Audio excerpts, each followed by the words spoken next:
themselves were shot at, and all their achievements, all their courage, seemed to be set at naught. Yet Hindenburg did not entirely despair. I have witnessed the heroic struggle of my fatherland, and I shall never believe that it was its death struggle. Germany reported 1,800,000 dead. Austria-Hungary, 1,200,000. Two great empires foundered in sorrow, in hunger, in ruin, to face a merciless future.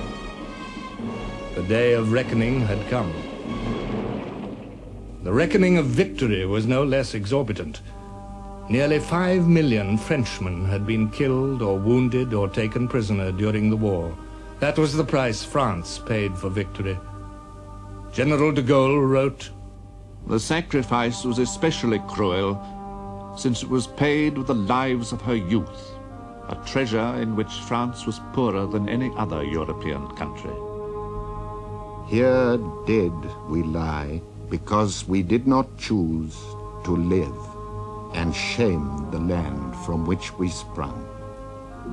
Life, to be sure, is nothing much to lose, but young men think it is, and we were young. And now it was over. Now the awful letting of blood was ended. France could breathe again. We had had so many years of suffering. 4 years of dull suffering, acute suffering, pain everywhere. It was dreadful.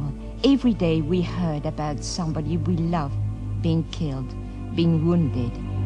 There was no relief anywhere, and we thought it would go on and on and on forever.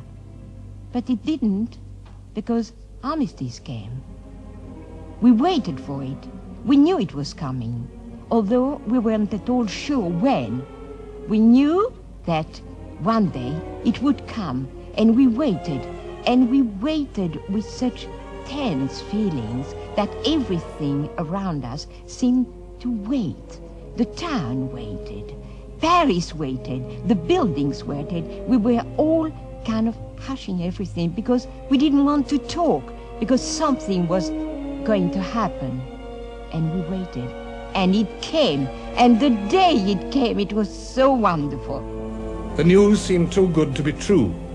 Even the excitable Parisians had to wait until it was confirmed. Everyone knew early in the day that an armistice had been signed, and the war would surely end at 11. The great city remained calm, until it had been announced officially, until the fighting actually ceased.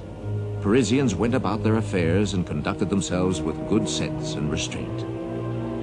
Then, at 11, the great fact established, Paris threw her chapeau into the air, became alive with color, began to sing and dance. In America, most people were asleep when the news of the armistice came. They awoke to a joyful day.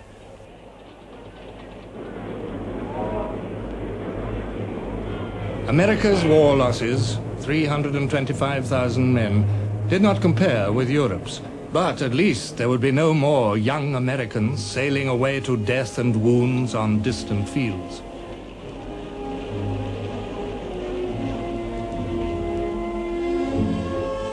London's relief matched that of Paris.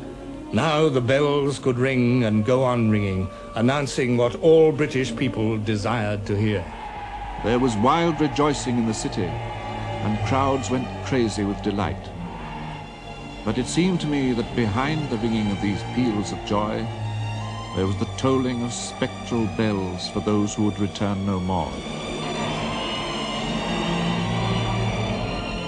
For the British Prime Minister, the Right Honourable David Lloyd George, this was a day for gratitude and hope. In the House of Commons that afternoon, I rose and announced the signing of the armistice. I concluded by saying, thus at 11 o'clock this morning came to an end the cruelest and most terrible war that has ever scourged mankind.